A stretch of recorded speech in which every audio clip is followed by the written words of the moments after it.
Hello student, welcome to you all in science class. In last class of science, the chapter 9 soil, we discuss about the properties of soil, and today we will discuss the soil erosion, and the chapter will be complete and see the summary.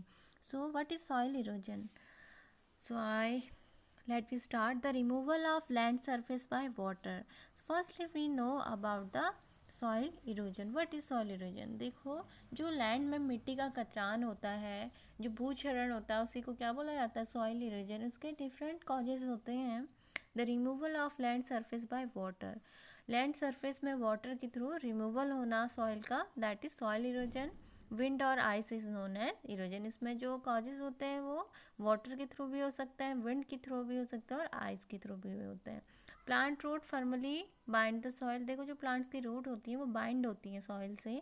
In the absence of plants soil become loose. अगर plants नहीं होंगी, जड़ें ही नहीं होंगी, रूटें नहीं होंगी, तो उसमें क्या होगा? सॉइल, अगर उसमें वाटर थोड़ा सा भी एक्स्ट्रा होगा तो क्या होगी? वहाँ से उसका कटान होना शुरू हो जाएगा, लूज होना वहाँ पर से शुरू हो जाएगा. So it can be moved by wind and flowing water. तो ये विंड के थ्रू भी इधर उधर जा सकती है. Erosion of soil is more severer in area और लिटिल और नो सरफेस वेजिटेशन. तो अगर इरोजन होगा तो वहाँ पे कोई वेजिटेशन भी ग्रो नहीं करेगी. सच एज डेजर्ट में देखो कोई भी वेजिटेशन ग्रो नहीं होती है. And so cutting of tree, तो इसमें क्या है? मेन कॉजेज क्या है? अगर हम देखो डे बाय डे जो ट्री है उनको कट करते जा रहे हैं तो इससे भी सॉइल इरोजन बढ़ेगा. एंड डिफॉरेस्टेशन से भी, अगर प्लांट ट्री नहीं होंगे तो सॉइल इरोजन दिन प्रतिदिन बढ़ते जाएगा. Should be prevented and effort should be made to increase the green area. तो इसीलिए डिफॉरेस्टेशन करना चाहिए, ग्रीनरी करनी चाहिए, हमें ट्री को कम से कम काटना चाहिए जिससे कि सॉइल इरोजन कम से कम हो. So plant are very important part of our life. You all know about that. So the chapter will be completed and we see the summary. Soil is important for life on the earth. हमने इस chapter को पढ़ा और हमने जाना कि soil कितनी importance रखती है हमारी लाइफ में एंड प्लांट्स के लिए. Soil profile is a section through different layer of the soil. Various layer are called horizons. देखो, सॉइल प्रोफाइल में हमने पढ़ा था, हॉरिजन्स देखे थे A B C and D. तो हम जब लेयर्स को सॉइल की डिवाइड करते हैं तो उसको क्या बोलते हैं? Horizons. And soil is of different type. देखो, 3 टाइप ऑफ सॉइल्स हमने पढ़ी थी, clayey, loamy and sandy. Percolation rate of water is different in different type of soil. देखो, जो वाटर का एब्जॉर्ब करने का रेट होता है सॉइल का, उसको हम पर्कुलेशन बोलते हैं.